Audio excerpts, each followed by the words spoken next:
Pada tahun 1934, bayi kembar 5 identik pertama yang tercatat berhasil bertahan hidup setelah lahir dan melewati masa bayi didokumentasikan di Ontario, Kanada. Kembar 5 Dion kemudian menjadi terkenal di seluruh dunia, tetapi kisah mereka juga merupakan contoh pelanggaran etika yang mencolok oleh orang dewasa di sekitar mereka. Bergabunglah bersama saya saat kita menelusuri kisah mereka yang penuh masalah ini. Kembar 5 Dion lahir di kota Callander, Ontario, Kanada pada tanggal 28 Mei tahun 1934. Orang tua mereka, dua orang Kanada Prancis bernama Olivia Edward Dion dan Elsie Dion, menamai kelima anak mereka Annette, Cecile, Emily, Marie, dan Yvonne. Kehamilan Elsie Dion tidak biasa. Jika seorang ibu mengandung 5 bayi hari ini, hal ini akan terdeteksi pada suatu tahap selama kehamilan melalui pemindaian. Namun, metode untuk melakukannya belum tersedia pada saat itu, terutama di pedesaan Kanada. Meskipun Elsie kemudian mencatat bahwa dia memang percaya bahwa dia mungkin sedang mengandung anak kembar selama kehamilannya. Kemungkinan besar ada anak keenam yang terlibat. Seperti yang kemudian dicatat oleh Elsie, menjelang akhir trimester pertamanya, dia mengalami kram parah dan mengeluarkan benda abnormal yang kemungkinan adalah janin keenam yang sangat belum berkembang. Kelima gadis Dion lahir secara prematur, seperti yang umumnya terjadi pada kelahiran multiple, terutama yang melibatkan 5 anak. Akibatnya, mereka sangat kekurangan berat badan dan membutuhkan perawatan intensif pada hari-hari dan minggu-minggu pertama kehidupan untuk bertahan hidup. Namun mereka berhasil bertahan, menjadikan mereka kembar 5 pertama yang pernah lahir dan hidup melewati masa bayi. Untuk memahami bagaimana kehidupan kembar 5 Dion berkembang pada tahun 30-an dan 40-an, kita perlu melihat fenomena kembar 5 dan anak-anak dari kelahiran multiple secara lebih luas. Kehamilan kembar terjadi secara alami pada sekitar 1 dari setiap 250 kehamilan. Kehamilan kembar 3 terjadi pada 1 dari setiap 10.000 kehamilan. Sedangkan kembar 4 hanya terjadi pada 1 dari setiap 700.000 kehamilan. Angka itu meningkat menjadi 1 dari setiap 55 juta kehamilan ketika berbicara tentang kembar 5. Jadi tidak sulit untuk melihat mengapa kembar 5 Dion dianggap sangat unik ketika mereka lahir dan kelima-limanya berhasil bertahan hidup di minggu-minggu pertama kehidupan mereka. Kelahiran multiple membawa risiko medis yang makin besar seiring bertambahnya jumlah bayi yang terlibat. Dari semua risiko tersebut, komplikasi utama adalah anak-anak lahir prematur atau dengan berat badan yang sangat rendah sehingga mereka tidak dapat bertahan hidup. Kasus bayi lahir mati jauh lebih umum terjadi pada kehamilan multiple. Selain itu, risiko medis ini tidak berakhir saat kelahiran. Ada banyak sekali penyakit yang dapat menyerang anak-anak dari kelahiran multiple, baik pada usia dini maupun saat dewasa. Sebagai contoh, keempat anak kembar 4 Dion yang lahir di Midwest Amerika pada tahun 1930. Hanya beberapa tahun sebelum keempat anak kembar 4 Dion mengidap skizofrenia. Cerebral palsy juga jauh lebih umum terjadi pada anak-anak hasil kelahiran kembar. Mengingat semua faktor risiko ini, tidak mengherankan jika mengetahui bahwa bayi kembar 2 dan kembar 3 memiliki tingkat kelangsungan hidup yang rendah sebelum revolusi medis pada abad ke-17, ke-18, dan ke-19. Sementara kelangsungan hidup bayi kembar 4 dan kembar 5 hampir tidak pernah terdengar. Kembar 4 pertama yang tercatat berhasil bertahan hidup sejak lahir, masa bayi, hingga masa kanak-kanak adalah kembar 4 Gieri yang lahir di Swiss pada tahun 1880. Kembar 5 Dion adalah kasus pertama yang tercatat di mana kembar 5 berhasil bertahan hidup, dan hal inilah yang membuat mereka menjadi sorotan publik dan terkenal sejak saat mereka lahir. Kembar 5 Dion langsung menjadi pusat perhatian media di Kanada dan Amerika Serikat ketika mereka lahir. Hal ini juga dengan cepat berubah menjadi sengketa hukum. Dalam hitungan hari setelah kelahiran mereka, ayah dari anak-anak perempuan itu, Oliver, didekati oleh panitia Century of Progress International Exposition yang diadakan di Chicago pada tahun 1933 dan 1934. Pameran itu dirancang untuk merayakan 100 tahun kota Chicago, tetapi juga merupakan acara internasional besar. Para panitia sekarang ingin menampilkan kembar 5 Dion sebagai bagian dari acara tersebut.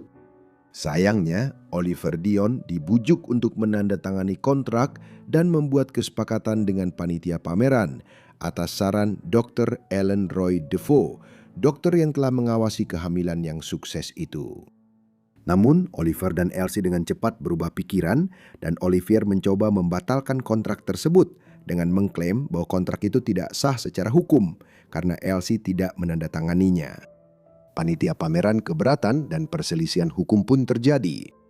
Dalam konteks inilah, Oliver memutuskan untuk menyerahkan hak asuh atas kelima gadis itu kepada Palang Merah di Kanada sebagai cara untuk melindungi mereka dari panitia pameran. Dia dan Elsie juga tidak memiliki sumber daya keuangan atau pengetahuan yang diperlukan untuk mengetahui cara merawat bayi kembar lima. Meskipun ada kesepakatan ini, kelima gadis itu tetap dikirim ke Chicago dan dipamerkan di sana untuk sementara waktu. Sementara itu, segera setelah kejadian ini, pemerintah Kanada mengesahkan Undang-Undang Kembar 5 Dion yang menjadikan kelima gadis itu sebagai anak di bawah perwalian negara Kanada. Oliver Dion diberikan kursi di Dewan yang terdiri dari beberapa orang, termasuk Dr. Defoe dan Menteri Kesejahteraan Kanada David Crow. Namun, dia tidak pernah benar-benar menggunakan hak suaranya di Dewan ini, dan pada akhirnya kelima gadis itu secara efektif berada di bawah perwalian negara pada pertengahan tahun 1930-an. Alasan yang dinyatakan oleh pemerintah Kanada dalam memisahkan kembar lima Dion dari keluarga kandung mereka adalah untuk memastikan bahwa mereka dibesarkan dengan baik. Argumennya adalah bahwa Olivier dan Elsie Dion yang memiliki sumber daya terbatas dan berada dalam situasi yang unik dalam sejarah manusia, dianggap tidak cocok untuk melakukannya. Namun sejak awal, sikap pemerintah Kanada dan orang-orang yang ditunjuk untuk merawat kelima gadis itu sangatlah eksploitatif. Sebuah rumah sakit yang dinamai Defoe Hospital and Nursery sesuai nama Dr. Defoe dibangun khusus untuk mereka tumbuh besar di sana. Tempat ini dikelilingi oleh pagar kawat berduri dan pada dasarnya menjadi taman hiburan. Para gadis tinggal di sini dikelilingi oleh banyak staf dengan ribuan pengunjung datang setiap hari untuk melihat mereka. Ketika rumah sakit dibuka untuk kunjungan seperti itu pada tahun 1936, para pengunjung menerobos gerbang depan demi menjadi yang pertama melihat Dion quintuplets. Hal ini dilakukan dengan sebuah ruang pengamatan, di mana para gadis ditempatkan di balik sekat kaca untuk diamati. Selama 7 tahun berikutnya, sekitar 3 juta orang datang untuk melihat gadis-gadis Dion dengan sebanyak 6.000 orang melewati ruang tersebut pada beberapa hari. Ini menjadi sebuah kegiatan penghasil uang yang sangat besar bagi pemerintah Kanada. Orang-orang dikenakan biaya untuk masuk ke rumah sakit dan akibatnya tempat yang kemudian dikenal sebagai Queensland akhirnya menghasilkan lebih dari 50 juta dolar dari biaya masuk. Pada masa jayanya, Queensland hanya kalah sebagai tempat wisata di Amerika Utara dari tempat-tempat seperti air terjun Niagara dan ladang Gettysburg, di mana pertempuran paling penting dalam Perang Saudara Amerika terjadi pada tahun 1863. Selain itu, individu-individu seperti Dr. Defoe memperoleh keuntungan yang sangat besar.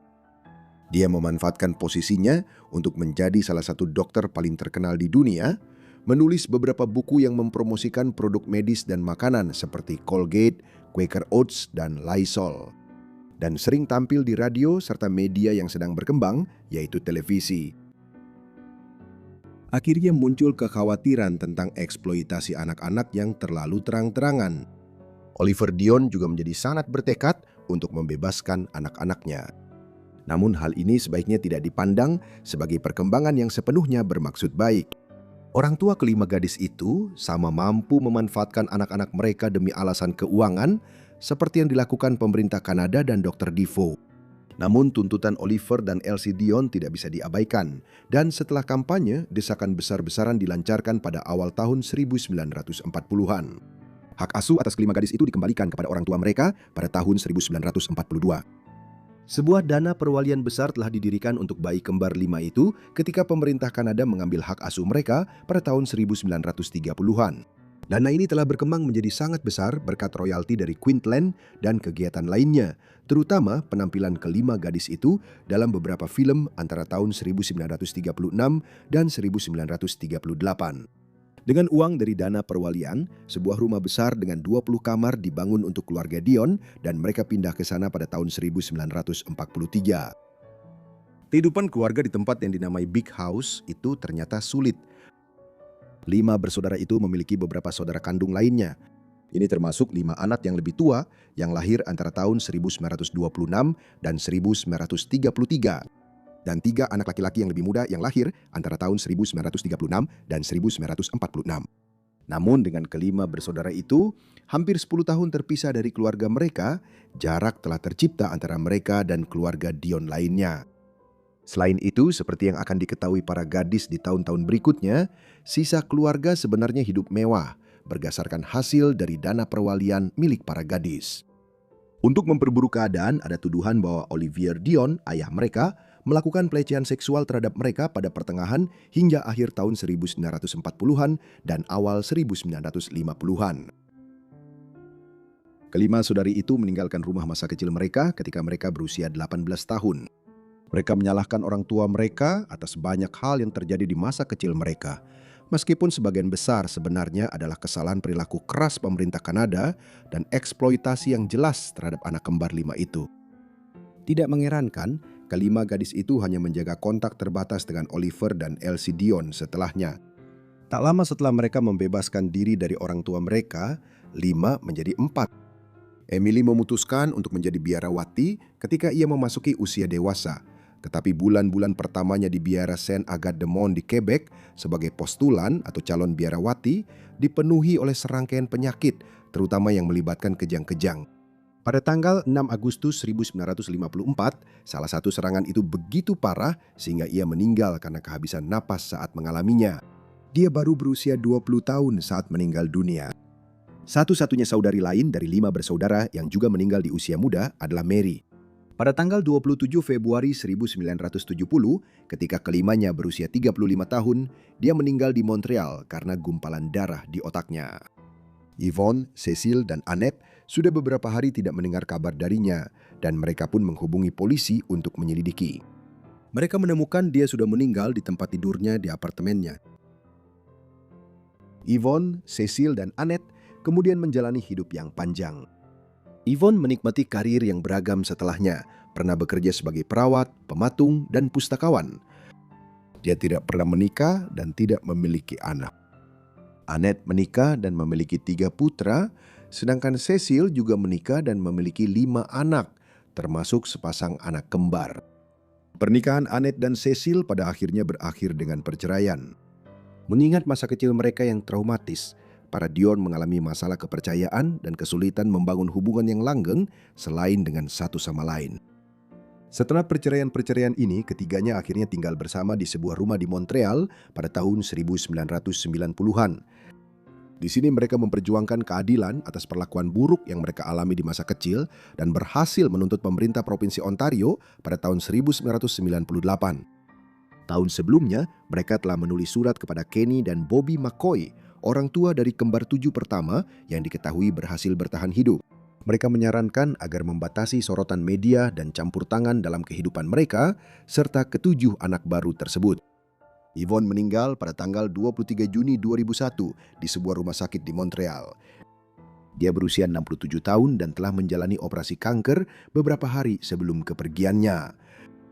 Baik Annette maupun Cecile masih hidup hingga hari ini dan keduanya diwawancarai bersama pada kesempatan ulang tahun mereka yang ke-87 pada akhir Mei 2021.